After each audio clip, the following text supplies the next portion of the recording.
Okay, good afternoon, everybody. We are Group 8 would like to present our presentation about types of error in second language. Before we explain more about types of error in second language, I would like to explain about what is error firstly. Error is an unintended deviation from the imminent rules of language variety made by a second language learner. Unfortunately, this often happens for second language learner. They often make an error, such as in phonological error, lexical error, and also syntactic error. For example, like phonological error. In phonological error, there are words kind of similar but actually different. For example, like bad and bad. And also lexical error. In lexical error, for example, is the second language learner often make a mistake. They put some wrong word in the context, so and then the meaning is not perfect because they don't really understand about the word or the meaning of the word. And after that, the syntactic error. I know syntactic error is kind of hard for some learners because native language and second language for them is different grammar in the language, so it will make hard for them, and then they will make a lot of mistakes when they compare syntactic error in native language and also the second language. Yeah, that's all about error. Thank you. Thank you very much for the opportunity. Today, I would like to give the definition of interlingual errors. Interlingual error is an error which are caused by the inference of the native language from the first language, also known as inference, or could be linguistic inference and cross-linguistic influence, where the learner tends to use their linguistic knowledge of the first language on the some language features in the target language. However, it often makes leans to making an errors by the impacts of the native language or mother's language are called the interlingual errors. They are defined by Schatzer and Kelku Mercia in 1977 as those caused by the influence of the learner's mother's language on the production of the target language in presumably of the language transfer, which might be caused by the learner's mother language and contacts between two languages, which will result in the transfer. Transfer is what makes it easier for language learners to learn a second language because coincidentally two languages have the same system, and it's called the positive transfer. However, the negative transfer if the language learner have difficulty, and it's called negative transfer because the system is not same. Okay, here's an example of interlingual errors. There are the students, Mikhail Puran, Charles Mario, and Stephanie. And for Mikhail Puran and Charles Mario, both of them made a mistake and caused the interlingual error because in the both sentence they both wrote there is not to be in both sentence. For the first sentence is supposed to be Bobo Boy is angry, and the second sentence is Patrick and SpongeBob are happy. Because of the different system and role of the second language and from the first language, there's an intellectual error or the negative transfer. And Leslie is Stephanie. Sule and Andrew talk in the phone is supposed to be talk on the phone. And because once again, if we are using electronic or something like that, it's supposed to be on, not in. And it's the proposition is wrong because in the first language there's nothing rules like that. I think that's all. The next material will be shared by Rafael. Today I'm Rafael, so here I'm going to continue the presentation. My topic is definition of interlingual error and avoid generalization. The first is interlingual error. An interlingual error is one which results from faulty or partial learning of the target language than from language transfer. Interlingual errors can occur as a result of negative interference or transfer from by general learning strategies similar to those noticeable in first language acquisition. And the second one is overgeneralization, is the application of a grammatical rule in cases where it doesn't apply. Overgeneralization is one of the main reasons that cause intralingual errors. It simply refers to the applying of a certain rule in the language learning process to several situations when there are different rules which need to apply. First language,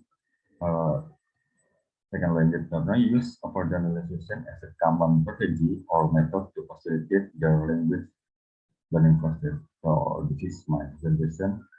The next presentation will be presented by my groupmate. Thank you.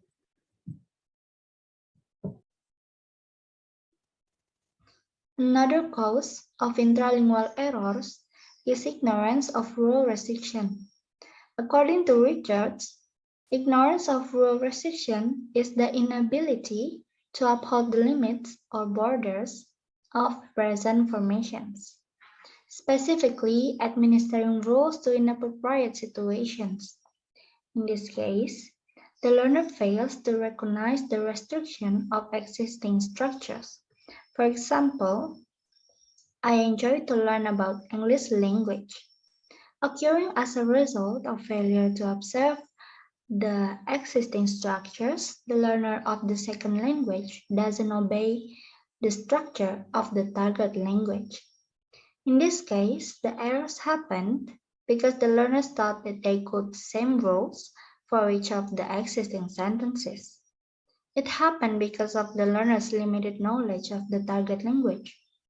In this type of error made by the elder learners, identified as wrong word selection, the learner fails to observe the restrictions because it sounds unnatural. It is better to change to learn about with the word learning, so it will be sounds more natural if the sentence form with the sentence, I enjoy learning English language. What is incomplete application of rules? According to Ellis, incomplete application of rule involves a failure to fully develop a structure. In contrast to overgeneralization, where a certain rule is applied excessively, learners of the L2 also often fail to apply a rule consistently. Incomplete application of rules as the occurrence of structure whose deficiency represents the degree of development of the rules required to produce the acceptable structures. Incomplete application of rules occurs when the learner fails to use a complete rule of grammar. For example, in the sentence, you like to sing, in place of do you like to sing, the auxiliary verb is do, is not written. States thus that semantic errors such as building false concept or system are called false concept hypothesis. It means that the learner do not fully understand rule distinction in the target language. False concept hypothesis refer to error derived from faulty knowledge of target language distinction or inaccurate idea about language rules. One example is that a learner often substitute one word for another, such as bring forth, take in, I will bring it to you. Thought that these words, in fact, have contrasting meanings, learner may assume that this pair is a synonym and can be used interchangeably.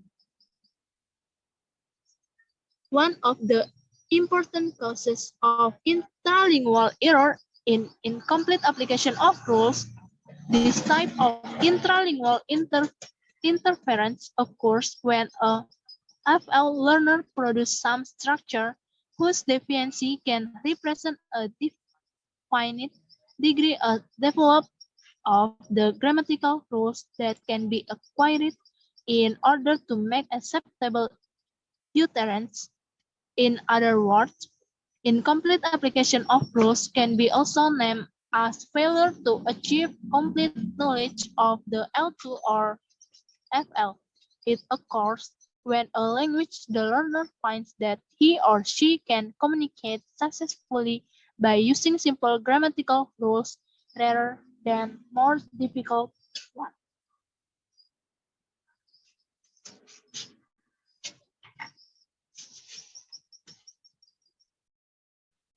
Okay, now I am going to continue the explanation and I will explain about false concept hypothesis.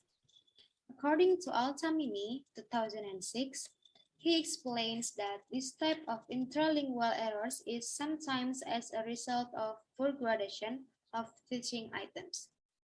The errors that result from false concept hypothesis can be attributed to classroom presentation, especially when excessive attention is paid to points of differences at the expense of realistic English. Lim, 1998. So, many learners' errors can be attributed to wrong hypotheses formed by these learners about the target language. Next, we move to the example of false concept hypothesis. The learners might form hypotheses about some grammatical rules of the second language. For example, a second language learner might interpret using the forms was or did wrongly when he or she thinks that these forms are a marker of the past tenses. Therefore, he or she produces utterance such as one day it was happened or she was finished the homework. This example is according to Richard, 1971. Okay, guys, that's explanation about types of error that we explained before. Remember, there are 6 types of error that we explained before. The first one is interlingual error, and the second is intralingual error. And then there is overgeneralization error, and then ignorance of rule restriction error, and after that, incomplete application of rules errors. And then the last one is false concept hypothesis. That's type of error in our material. And we would like to say sorry if we have a mistake or our presentation is not perfect. And we would like to say sorry. We would like to say thank you also because all of you has already watched this video. So thank you guys. Good afternoon. See you.